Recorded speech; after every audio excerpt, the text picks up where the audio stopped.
Hi everybody, welcome back to the channel. पिछली बार मैंने वीडियो अपलोड की थी specially spouse open work permit या फिर स्पाउस और पीआर के लिए जिन लोगों की भी इंटरव्यू आई है उनके लिए।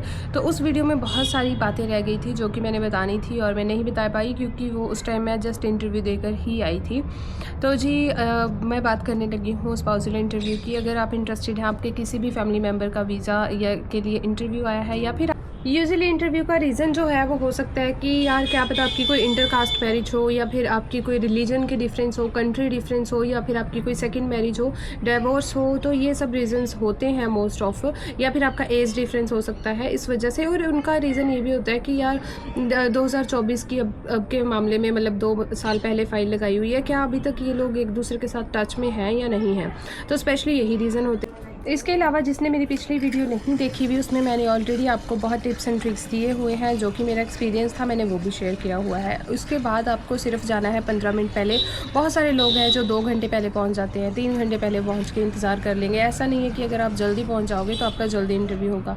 इंटरव्यू आपका उसी टाइम पर होगा जिस टाइम पर आपको लेटर में मैंशन हुआ है। अगर आप पहले पहुँच जाते हो तो आपको सिर्फ बाहर वेट करना पड़ता है। उसका कोई भी प्लस पॉइंट नहीं जाता कि अगर आप पहले पहुँच जाते हैं तो फिर आपकी अप्रूवल आ जाएगी या फिर जो है ऑफिसर्स आपको देखेंगे कि या कुछ भी, ऐसा कुछ नहीं होता। क्योंकि बहुत सारी मिथ्स होती हैं जो कि लोगों ने मुझसे शेयर की थी वहाँ बैठे हुए कि हमें किसने कहा है कि पहले पहुँच जाना। मैं भूल गई थी वो थी कि इंटरव्यू का रीज़न क्या है। आखिरकार बहुत सारे लोगों को इंटरव्यू आता है और उनको ये होता है कि यार हमारा इंटरव्यू आ गया तो इट मीन्स हमारी रिजेक्शन आ चुकी है या हमारी जो है फ़ाइल में बहुत बड़ा एक रेड फ्लैग उनको मिल चुका है। तो ऐसा कुछ नहीं है। अगर आपकी फ़ाइल में इतना ही उनको रेड फ्लैग मिलता तो वो आपको डायरेक्ट रिजेक्ट कर सकते थे। उनको ज़रूरत ही नहीं थी आप लोगों को इंटरव्यू तक बुलाने की। वो आपकी फ़ाइल को देखकर सेटिस्फाइड हैं। लेकिन एक होता है बहुत अच्छा, एक होता है अच्छा, एक होता है लो लेवल का अच्छा। तो आपकी फ़ाइल जो है वो मिड में कहीं स्टैंड करती है तो वो आपको बाय फेस मिलकर जानना चाहते हैं सच्चाई क्या है। इसमें बिल्कुल डरने की, पैनिक होने की ज़रूरत नहीं है।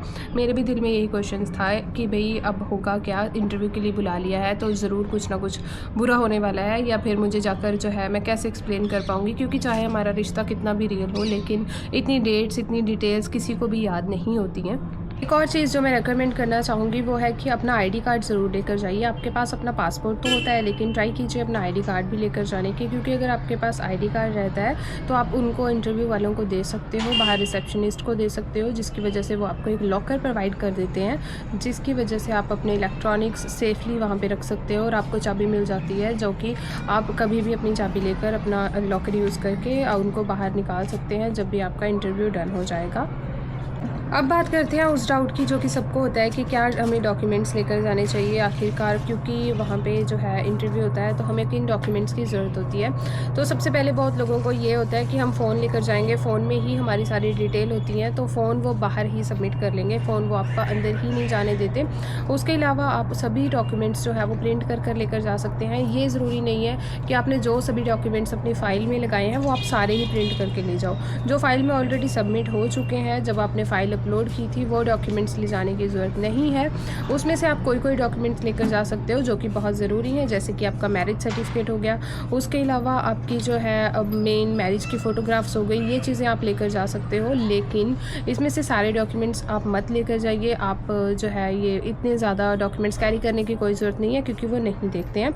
डॉक्यूमेंट वो लेकर जाने हैं, आप चैट लेकर जानी है और वो जो अपनी फ़ोटोज़ लेकर चले जाओ। एक मंथ की 3 स्क्रीनशॉट्स निकाल कर उसको एक प्रिंट आउट पे लेकर, तो उस हिसाब से आप वीडियो कॉल के स्क्रीनशॉट और ऑडियो कॉल, बीच में ही चैट आ गई उसके स्क्रीनशॉट आप लेकर चले जा सकते हो, जो कि अच्छे रहेंगे। क्योंकि ये उस दिन के बाद के लेकर जाने हैं। जैसे कि मान लो आपकी फ़ाइल जनवरी में सबमिट हुई है, जनवरी 2024 में, तो आपने जनवरी के बाद के स्क्रीनशॉट निकालने हैं कि हमारी लगातार बात होती रही है। इससे क्या होगा, इससे जस्ट शो होता है कि आप कंटिन्यूसली जो है रिश्ते में रहे हो। क्योंकि बहुत सारे लोग क्या करते हैं, फ़ाइल लगा देते हैं जो इनका जेन्युइन रिलेशनशिप नहीं होता और वो मिलते ही नहीं है, लाइक वो बात ही नहीं करते, 3-3 4-4 महीने वो बात ही नहीं करते। तो उसकी वजह से एक ऑफिसर को ये जेन्युइनेस शो होती है कि आपके पास जो है वो हर महीने के 3-4 स्क्रीनशॉट हैं, तो आप लोग कॉन्टैक्ट में रहे हो।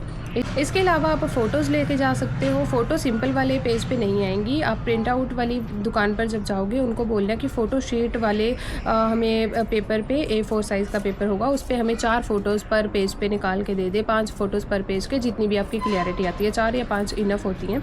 तो वो आप लेकर जा सकते हो। उसकी आप 70 से 80 फ़ोटोज़ के करीब जो भी आपको लगता है कि यार मैंने ये दिखानी है, या जो आप रिसेंट मिल लिए हो आप एक दूसरे से, वो चीज़ें आप लेकर जा सकते हो।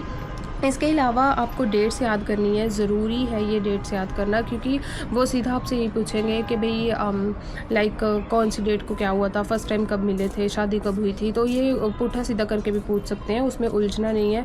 इसको चाहे रट्टा मार लो, आपने जो है ये चीज़ याद करके ही जानी है, क्योंकि चाहे कितना भी हमारा जो है जेन्युइन होता है रिलेशनशिप, लेकिन इतनी डेट्स किसी चीज़ की याद नहीं होती। लेकिन एक एग्ज़ाम है आप दोनों का कि आपने अपनी डेट्स प्रॉपर तरीके से याद करनी है। क्या आपने खाया, डिस्कस कर सकते हो साथ में, क्या पिया और कौन सी गाड़ी में वो आए, कैसे जो है आपने मिले, फ़र्स्ट टाइम मिले थे तो क्या डाला हुआ था, या शादी वाले दिन उन्होंने क्या डाला हुआ था। स्पेशली अभी एक पर्सन की रिजेक्शन हुई थी कि उन्होंने अपनी उनसे पूछा था कि उन्होंने अपनी जो है शादी वाले दिन क्या डाला हुआ था, लेकिन उनके जो है कपड़ों हस्बैंड ने जो है गलत बताया कि उन्होंने ग्रीन साड़ी डाली हुई थी या कुछ ऐसा करके बताया था, जिसकी वजह से वो कहते हैं कि भाई ये तो बिल्कुल है ही नहीं, लाइक ये तो मिसमैच हो रहा है ना।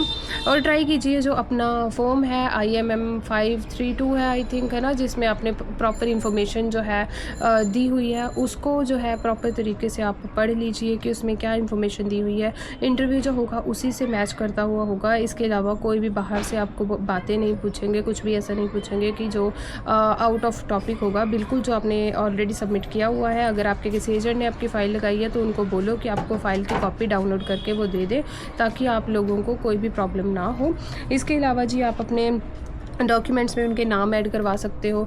जैसे कि मेरे पास FD थी सिर्फ, तो मैंने FD में उनको नॉमिनी डलवा लिया था। जॉइंट अकाउंट अगर पॉसिबल नहीं है तो FD में नॉमिनी एग्जैक्ट्रा आप डलवा सकते हो, जिससे कि एक जेन्युइननेस शो होती है और एक एफ़र्ट शो होता है कि आप सीरियसली इंटरेस्टेड हो और तभी आपने ये एफ़र्ट किया है। उसमें कुछ भी नहीं लगता, बस बैंक में जाकर कह देना होता है कि हमें जो है नॉमिनी इनको डलवाना है, या मैंने अपने फ़ोन से ही कर लिया था तो फ़ोन से भी हो जाएगा, बैंक से आप जस्ट प्रिंट आउट लेके आ सकते हो।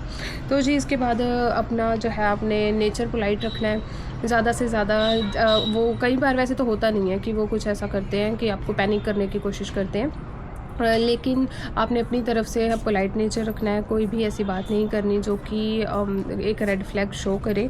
और हाँ जी, लास्टली मैं यही कहूँगी अपने एक्सपीरियंस से कि हर चीज़ को आप रट्टा मार लीजिए। स्पाउस क्या करता है, कहाँ पे काम करता है, पहली बार कब मिले, कहाँ मिले, कितने टाइम पहले आपकी फ़्लाइट आई, कितने टाइम पहले आपने वेट किया, और उसके अलावा जो है फ़र्स्ट मीटिंग के लिए, मैरिज के लिए कितने कौन सा हॉल था, वो कहाँ पे आपकी मैरिज फंक्शन हुआ, कितने लोग आए थे वहाँ पे।